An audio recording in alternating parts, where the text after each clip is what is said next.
Look at these daffodils, aren't they beautiful? They're beautiful now in the spring, but a little later on, in another few weeks, they're not going to look so beautiful. The flowers will be gone and this foliage will be turning brown and dying back and looking rather ugly. But we can't cut it off because the foliage, even when it's dying down, is putting sugars into the bulbs so that we get a good crop of daffodil flowers next year. We could wait till then and remove the spent foliage, but that's a lot of extra work. Back at the turn of the century, English gardening guru Gertrude Jekyll showed us a technique of interplanting our spring bulbs with plants like hostas and ferns and daylilies that will grow up and hide this foliage. I have some daylilies here.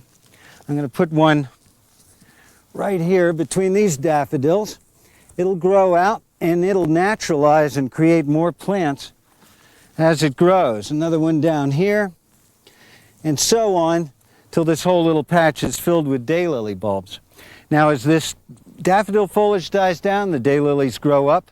Along in June, we'll have a beautiful patch of daylily flowers, and the daylily foliage is pretty in itself and will stay pretty all summer long. So for no extra work, we're going to have a beautiful patch from now until the end of the season.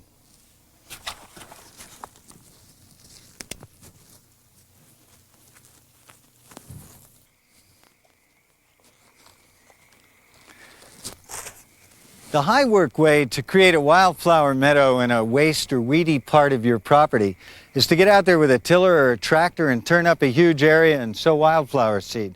It's not going to work. The weeds and the grasses are going to come up and choke out your expensive wildflower seed. The real way to do it is to start small the first year and solarize an area of your soil. Put clear plastic over it for 4 to 6 weeks in the sun. That's going to heat up the soil for the top 2 inches, and it's going to kill all the weeds and grass seed that are in those top 2 inches. We won't turn them up, so we're not going to have nearly the weed problems. Then make sure you get a wildflower mixture that's suited to your locality, that are the wildflowers that actually grow in your region. Otherwise, if they're too exotic, they won't grow at all. After the soil is solarized for 4 to 6 weeks, remove the plastic.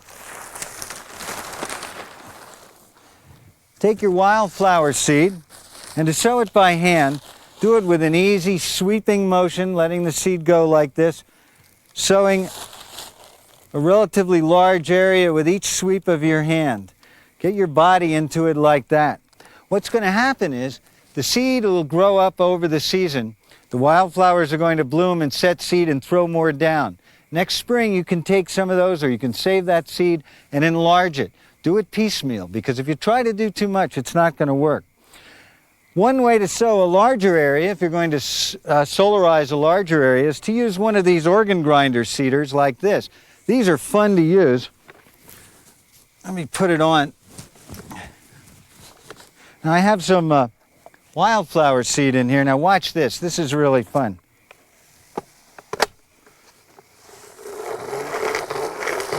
You just walk up and down the field, that thing sprays.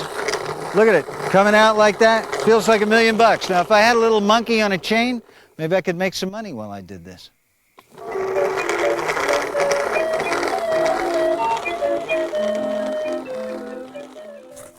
A high-maintenance alternative to a weed patch in your yard is lawn grass, but that takes a lot of work, you know.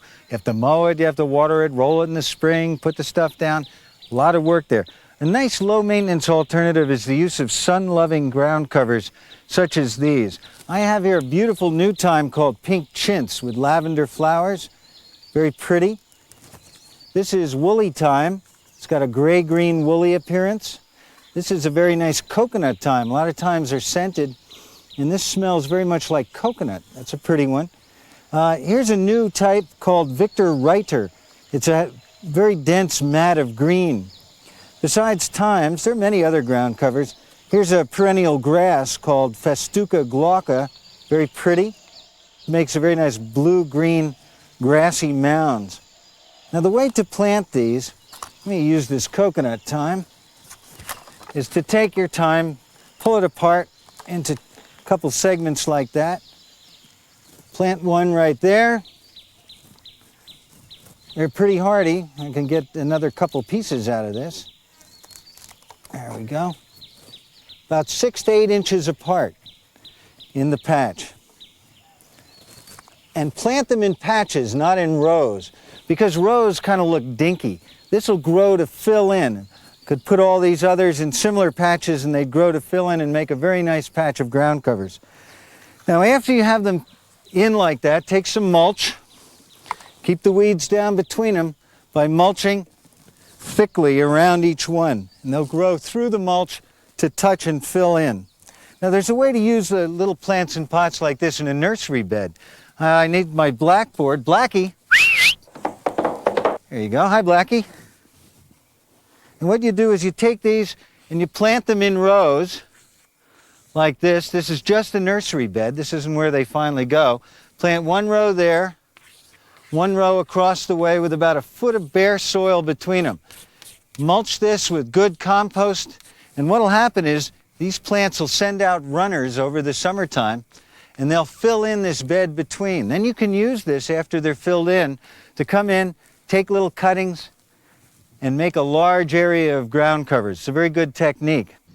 It's nice to have a lot of lawn around your house for playing wiffle ball and things like that, but you can give it some character by installing an island bed of perennials, which is just an island in the middle of the lawn planted to perennials. And the way you do that is you put the taller ones in the center, and then medium height ones, and then down right along the edge of the lawn. You put low ones like this beautiful alchemilla lady's mantle, and you can vary that with other kinds of plants, medium plants like this, and very brightly colored flowers like this Enothera, evening primrose. And I think the most beautiful lawn edging of all is a cascade of these strap-like leaves that come down right over the edge of the lawn. You can kind of mow right under there. That looks beautiful. Let me show you how to make one of these island beds from scratch.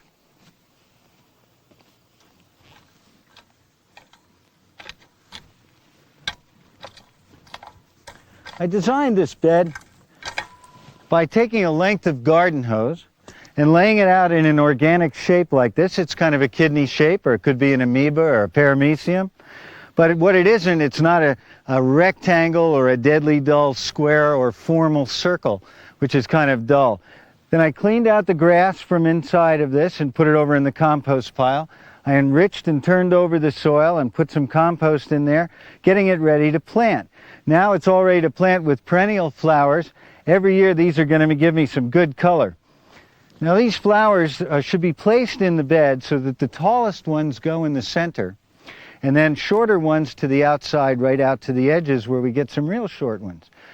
I would say in the very center I'd put some tall penstemons like these. These get a very beautiful kind of pink reddish colored flower, and they'll grow up to about 3 feet tall when they mature in a couple of years. So I would get about 10 plants of this, and I'd put them in 12 to 18 inches apart right through the center of the bed like this.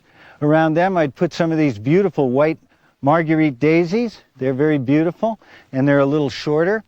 Around that I'd put some Coreopsis verticillata moonbeam. You can see why they call it moonbeam. It has a nice soft yellow color. And these start blooming in May and June and go all the way to frost. Around that, something a little shorter, this Veronica spicata with nice white little spikes.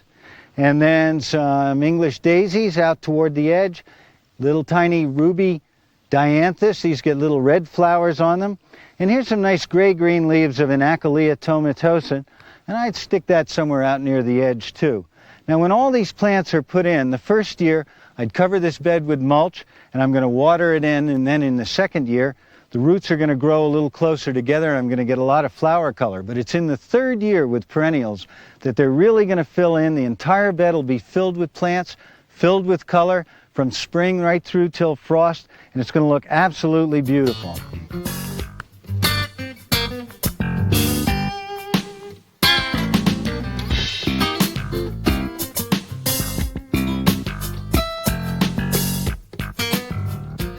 Young fresh strawberry plants give you the best strawberries and the most strawberries. So you need to renew your strawberry bed every year if possible. Now one way to do that, the hard way, is to dig the whole thing up, take the crowns apart, take the young fresh crowns off, and replant them a foot apart. But that involves digging up the whole bed. Here's a trick that a friend of mine taught me a couple years ago, where you only dig up half the bed. Take about a 2-foot wide strip like this, and just dig all the strawberry plants out and toss them away. Leave a 2-foot wide strip, and then another 2-foot wide strip you'll dig up and toss them away. So you only dig up half the bed. Now in the spring, when the strawberry plants throw out runners, like these long runners here, and here's a runner here, train them into this soil area and cover them with soil like that, and they'll root at the bottom. They'll root anyway, but just you can put them where you want them and arrange them so that you have them about a foot apart. Now next year, these will be mature plants giving you tons of fresh berries. Next spring, you just turn this 2-foot strip under, and you turn this 2-foot strip under, and when they throw out their runners, these plants in here, you train them out into the soil strips on either side. And you keep doing that every year, so that one year they're going in here, the next year they're going out there. It keeps the bed renewed. Don't think you can't garden just because you don't have a big backyard. All you need is a patio or even a fire escape and some planting boxes like this one. Now this planting box, I'm going to plant some scarlet runner beans, about 2 inches deep, 3 inches apart, right across the back like that. And they're going to grow up and give me some beautiful plants with pretty red flowers on them. And to make this box even prettier, across the front like this, I'm going to plant some flowers, probably lobelia. There's enough room in here to get food and flowers. So when the beans are all planted, just cover them up like that, pat them in. Now when they grow, they're going to grow up on this trellis that I have tacked back here. And you can see the trellis goes right up in front of this window.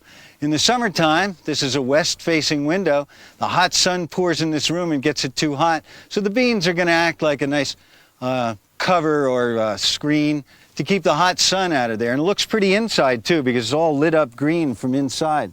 Now the scarlet runner beans will give you dinner after dinner after dinner, as long as you keep them full of nutrition. And the way we do that in a small box where there's only a limited amount of soil is to make some fertilizer. This is organic fertilizer we're going to make using fish emulsion.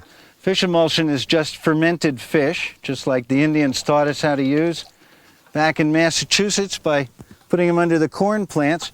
They've already fermented this fish and it's nice and stinky. A couple tablespoons in some water, and just take this nice brown, nutritious for plants solution and just put that over the beans. In the summertime, when they start making beans, I'd do this about every 2 weeks, and that'll keep plenty of nutrition in those plants and keep them going all summer long.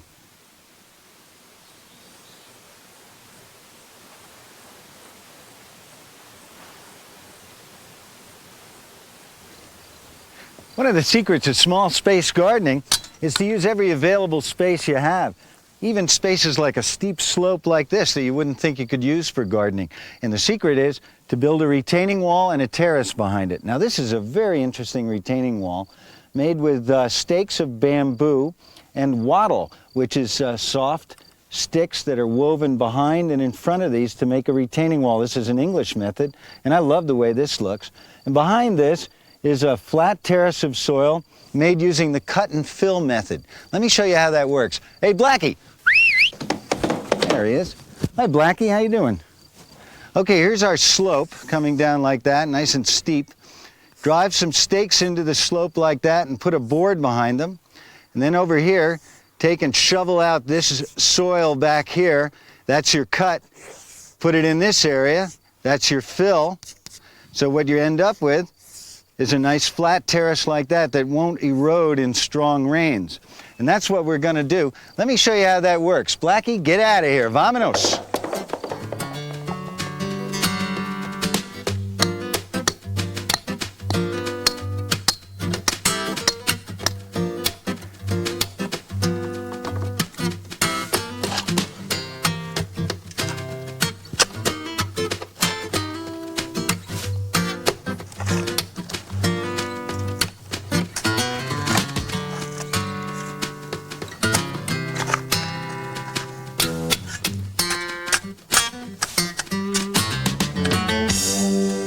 And where we once had an unusable hillside, we have a nice flat terraced planting bed for flowers or for crops or what have you.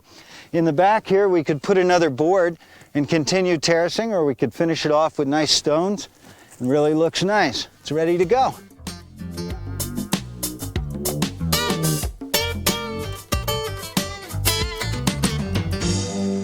When plants are handled properly, their beauty can really shine through. So many times we don't see the true beauty of shrubs, a lot of which lies in the beautiful sinuous lines of their stems and their trunks. In this week's pruning clinic, I'm going to show you how to handle a shrub like this camellia so that you can see the beauty in those stems. The first thing I'm going to do is separate it in my mind into two tiers of plant material. There's this whole upper area here, and then as you can see, there's kind of a second tier down in this area here. I'm going to use my Cindy's. I call them Cindy's because they're lappas. And I'm going to start pruning in here.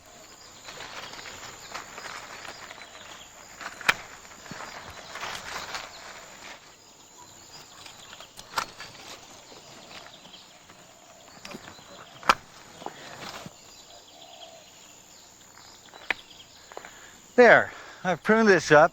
You can now see the beautiful sinuous lines of the stems and trunks of this camellia. Make sure that when you finish, you go back over all your cuts and take them off as close as you can to the stems so that the little stubs don't stick out, because they could be places where rots could start and damage the health of the bush. I think this looks a lot better, and you also have an area down here where you can plant some perennials and some added color to go with this shrub. Today in our pruning clinic, I'm going to prune up our little fruit tree for maximum fruit production so that it grows and develops into the best tree it can be, which means the healthiest tree it can be. And to do that, first, we're going to look for a leader, and we're going to prune to have the tree develop a strong central leader. Secondly, we're going to take out anything that's clogging up the center of the tree so air can blow through there and take care of any mildew or fungus problems. And third, I'm going to look for any very narrow branch crotches, such as this one down here. When the tree develops and grows, this is going to become weak and unstable and break off in all likelihood. So we're going to start by selecting for a leader, and as I look at this little tree, it looks to me like the main energy of the tree is coming up in this direction. This is a good sturdy looking branch, and I think I'll select this for the leader. Now this material out here is clogging up the center of the tree, so I'm just going to take this off.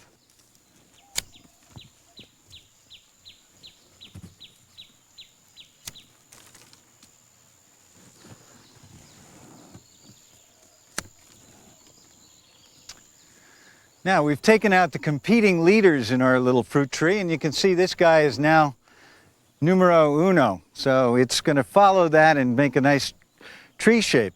We want the vase shape with the empty center, and look at all these branches in here. So I'm going to clean up the whole center of this tree now.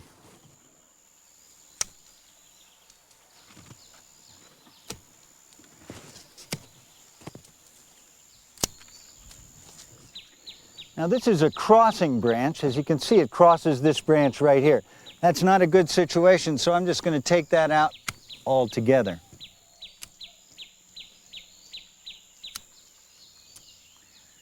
Now our little fruit tree is well pruned up. The center is open. We have a nice strong leader here so the tree knows where it's going in the future.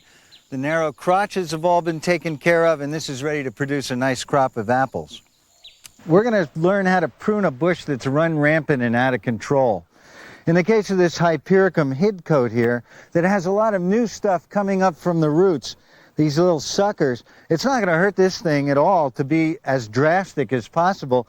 And this drastic measure was just to hack the thing off at ground level. Now all these new shoots coming up are going to send up fresh wood this summer, and it's going to look really terrific by midsummer, and it's going to be blooming in late summer. So by the time it blooms, you will never see any of this kind of stuff. That'll be in the center. In the case of this spirea, this doesn't need to be hacked off at ground level. You'll notice there's nothing coming up from the bottom. If you did, you might kill it. So here what we want to do is just take out the old wood and thin it out so that it kind of opens the bush up and it's nice and airy. So I'm going to get started on the thickest canes in there. They come off at ground level, and the young canes like these I'm going to leave.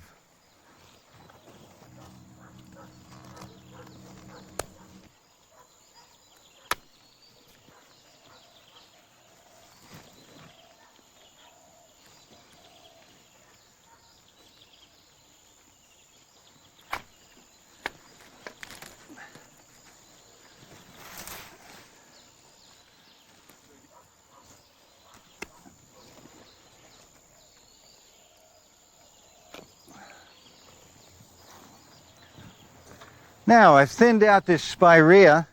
It's nice and airy, and it's going to look its best. I haven't headed it back from the tips because that would force it to put out little shoots all around and make it too crowded.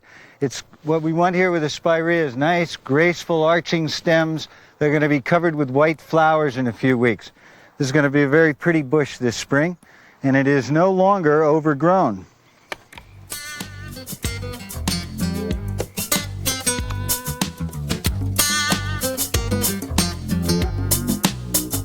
No matter what stage the garden is in, every gardener wants to have more plants. And where do we get them? Well, we can go to the nursery and we can pay for them, or we can get them from our friends, and then we're limited to what they give us, or we can get them from the plants in our own gardens.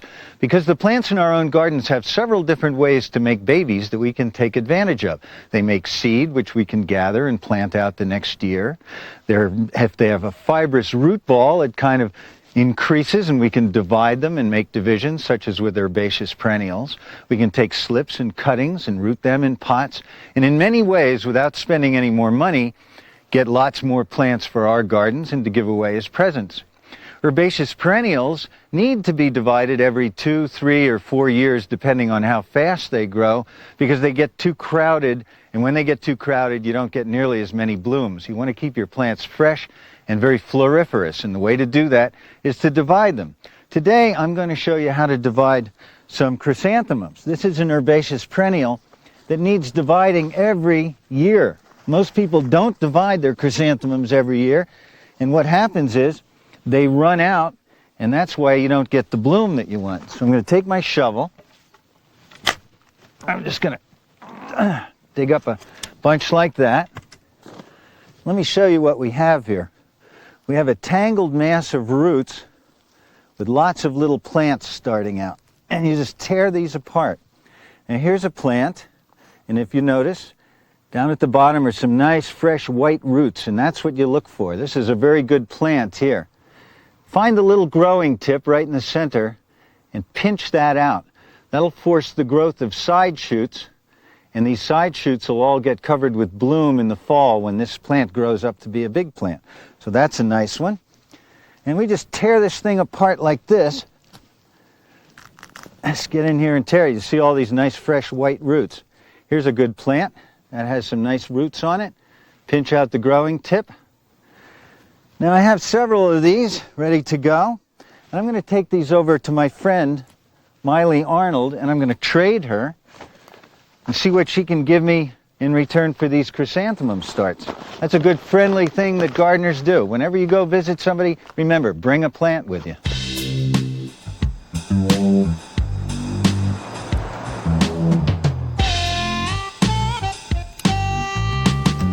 Hey, Miley, how you doing? Jeff, great to see you. Good to see you, too. Hey, I brought some chrysanthemum divisions for you to put in the garden. Fantastic. And I was hoping that out of the bounty of your beautiful garden, I would get some cuttings to take home to my place. Now, you know, I look around here, I see so many different plants. It must cost you an arm and a leg to buy all these things. Oh, it would, except I know how to propagate. I buy one plant, and from that one plant, I make hundreds sometimes. I see that the tip of this rose bush has been bent over and pegged to the ground. Is that going to make a new plant there where that tip is put in? Absolutely. This is called layering, and when I'm pruning in the winter, I bend the branch down and tuck it in and use an old piece of rose pruning to peg it down, and out of the bend will come roots. But the main reason why I do it is it causes the hormones to flow all along this branch, and you'll see that there are buds all along the branch. There are at least 25 blossoms coming where normally I would only have gotten one. You mean, so instead of just a puff of roses at the tip that's standing up, when you bend it over, you get roses all along the cane, and it's like a waterfall of flowers. Absolutely. It'll be spectacular in about 2 weeks. Great. Now, can I get a softwood cutting from this rose? Well, if you look at this rose, it's a little bit too soft, too flexible. It would probably rot. In about 3 weeks, we could take a cutting from this rose. But if you want some cuttings, this helianthemum down here is just in a perfect position for rooting. Oh, this is the sunrose. I love these. This has these beautiful blue-green leaves and these pink flowers. Absolutely. So all you have to do is clip a piece, pull off these lower leaves, trim off anything at the top, and it's ready to go in your rooting medium, and you'll have a new plant in about a month. Great. Now, I would like to get a hardwood cutting as long as I'm here in your garden. Do you have a place where I could get a hardwood cutting? Right, well, hardwood cuttings this time of year, you have to have something that hasn't broken dormancy. And I do have a shrub over in another part of the garden that you could probably get a hardwood cutting from. Good. Can we go look at that? Sure. Sure. Jeff, this is a gorgeous shrub, and as you can see, it's perfectly dormant, and I've never been able to propagate this one.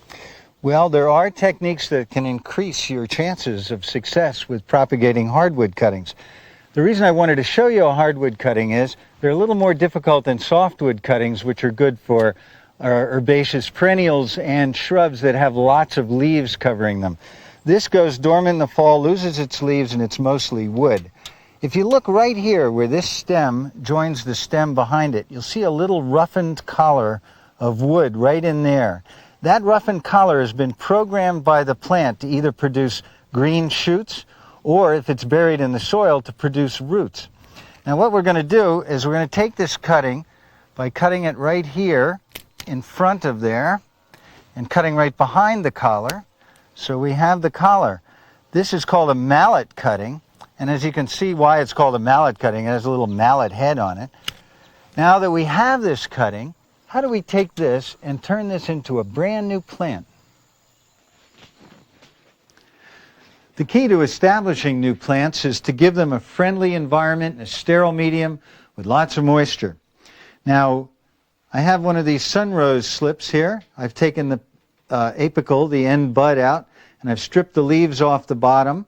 I'm going to dip that in water, and then I'm going to take this rooting hormone that you can get at your garden store, dip it in that so the whole bottom of the stem is covered.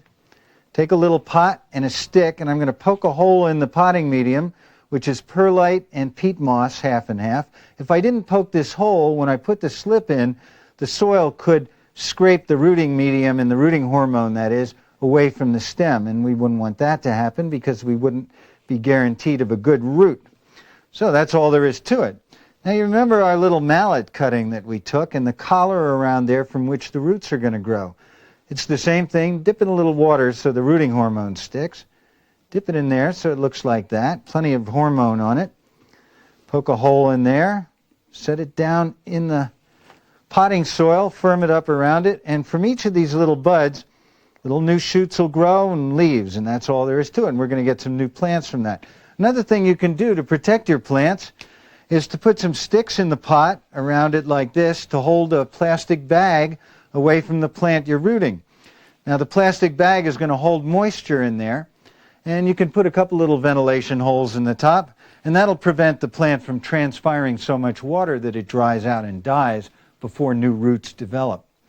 Now this is how you pot up ordinary plant material. Miley said she had some more interesting plant material to work with, and I'm going to go take a look at that.